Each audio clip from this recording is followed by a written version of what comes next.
here we go. Say hi to the internet people out there. It's an internet thing, huh? Sure, yeah. Cool. So, first question, where do you guys come up with that hand gesture? What was the idea behind that? It's kind of like, fuck yeah. It's kind of how it is. It's like a thumbs up and like flipping people off and everything. It's just like, fuck yeah. Something like that? Something like that, I don't know. I mean, yeah, it just seemed to make sense. I don't know, it does make sense. On lots of routes. I think, yeah, lots of routes. That's funny. Yeah. Yeah, I don't know. Over-describing anything is pointless. Yeah. But yeah, it means everything. Cool. Well, your music's pretty smooth, so I was curious if you heard any reports of any kids being conceived to your music yet? Not that I know about. I don't know about that. I have no idea. We cannot take the blame for that shit. Okay. That said, you can probably guarantee that. What's that? You can definitely guarantee that. Not my fault. Right. I'm all about fucking, but I know it's not my fault if kids exist. Right. So, what do you think about the term yacht rock and that whole yacht rock show that was around? Yeah, that's great. That show was amazing. That was amazing. Like some of the best like filmmaking, like kind of style filmmaking for sure. Yeah. I don't know, it was great. It's awesome. I mean, like that makes sense. And there's all sorts of branding that goes along with that kind of sound. Yeah. You know, like yacht rock's definitely one that like caught everyone's attention. Are there any artists from that era, the soft rock kind of sound that you're pulling from, that you'd love to collaborate with, that you'd love to have come on the Gayngs? I like to collaborate with tons of people, so I can see all sorts of folks. Yeah. Are there any ones in particular, like Michael McDonald or somebody cool like that? Yeah, that'd be interesting. I don't know, I mean, like, I'd love to see like George Michael and Sade do a drag together. Yeah. That's it. That's for damn certain. I mean, you guys covered George Michael the other night, right? Yeah. Yeah, we do Sade too. Yeah. But yeah, I love those two. Sade is like Audible Smoke. And George Michael's like the GM, so that'd be amazing. Because Michael McDonald was on that new record by that band Holy Ghost that's on DFA, for example. He also did like a Grizzly Bear thing. Yeah, Grizzly Bear thing, Yeah, sure. I mean, whatever. I'm not exactly a huge Michael McDonald. Sure, that's just the name I pulled out, you know. Sure, yeah, he's kind of like the. Whatever. Yeah. I saw Michael McDonald and Hall & Oates do a show together like 5 years ago. It's pretty cool. Yeah, no, Hall & Oates been pretty damn fun to fuck around with for sure. Yeah. It's guaranteed. I mean, like, I don't know. I like playing with tons of different people, so I'm sure any opportunity like that exists, go to town. Yeah. So what's the biggest challenge in having a band where most of the members are in other bands, besides the obvious like scheduling stuff? Are there any other less obvious challenges? No, not really. That's the only challenge. Yeah. And it's all a bunch of people that know what the fuck they're doing. And it's just fun to get together and people are smart.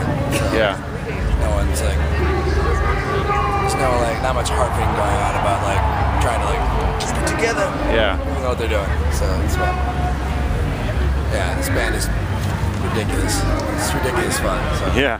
What was the creative process like? I mean, how much are you kind of in control of everything, and how much of it is super collaborative? It's super collaborative. I mean, it's most to have people like just like riff over a part or a sequence or a song or not, and then I'll just edit it later. So it's like they want to have their voice, where they're hearing things going, and I'll do some like direction and stuff. If I'm thinking something, but it's like collaborative. Yeah.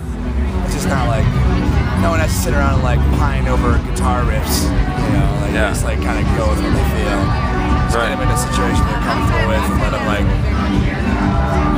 do what they would naturally do, and then just edit that down into like proper sentences.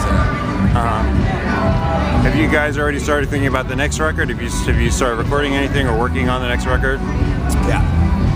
What any hints on what direction you're gonna go with the record? That's my hint. That's your hint? Yeah. That he's gonna be on it more? Cool. But is it going to have you think it's going to have a similar type vibe to the first record? Totally different. A little different. It'll be smooth, I think, kind of, but a different kind of smooth. Yeah. A little bit spunkier. Because this record was all kind of the same tempo, right? Pretty much. Yeah.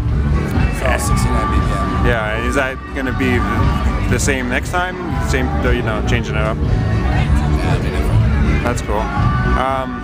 So obviously we're at a festival here, and I was curious if you went to any festivals when you were a kid, and what your first festival experience was like. What was my first festival? I feel like I got taken out to Horde Fest, my first festival. Only time I ever went to, like, I don't go to festivals worth of shit. Yeah. I did see a pretty sweet Primus and Morphine jam. That was actually the only thing. I don't really like either of those bands, but they did like some sort of jam session together that was fucking amazing. It was like completely unmorphine, completely unprimus, but together they made like something I actually liked. It was really weird. I was like, I don't know, I don't really go to fests at all. Yeah. I normally hate going to fests. Like, so I think it's one of the worst places to see bands. Yeah. Except Coachella. Like, I came here last year, it was like insane. I saw so many bands I'd never heard of. The sound was immaculate. Like, I've never heard bass do that kind of shit. Yeah. You know, and like the whole like presentation is out of control. The Coachella is like a rare example of where you can actually see bands outside and be like actually affected by it. Yeah. I think. Otherwise, it's normally like, I don't know.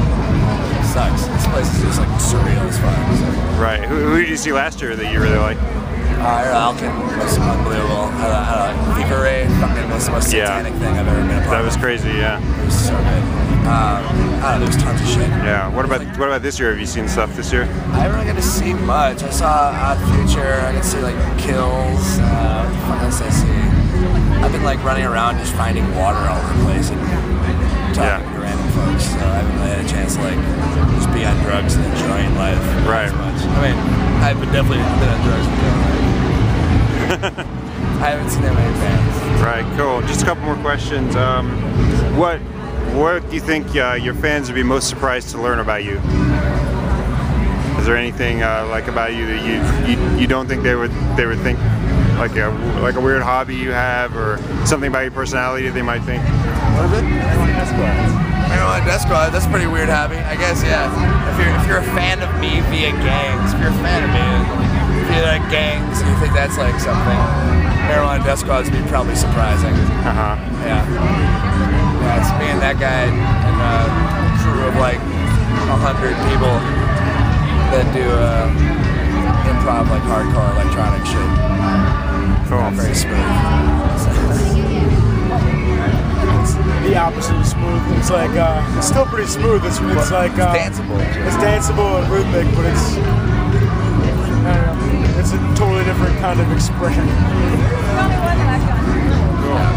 All right. Well, last question. We're working on a comedy issue, like a music versus comedy. I was curious if there are any. It's about time those two went head to head. Yeah, exactly.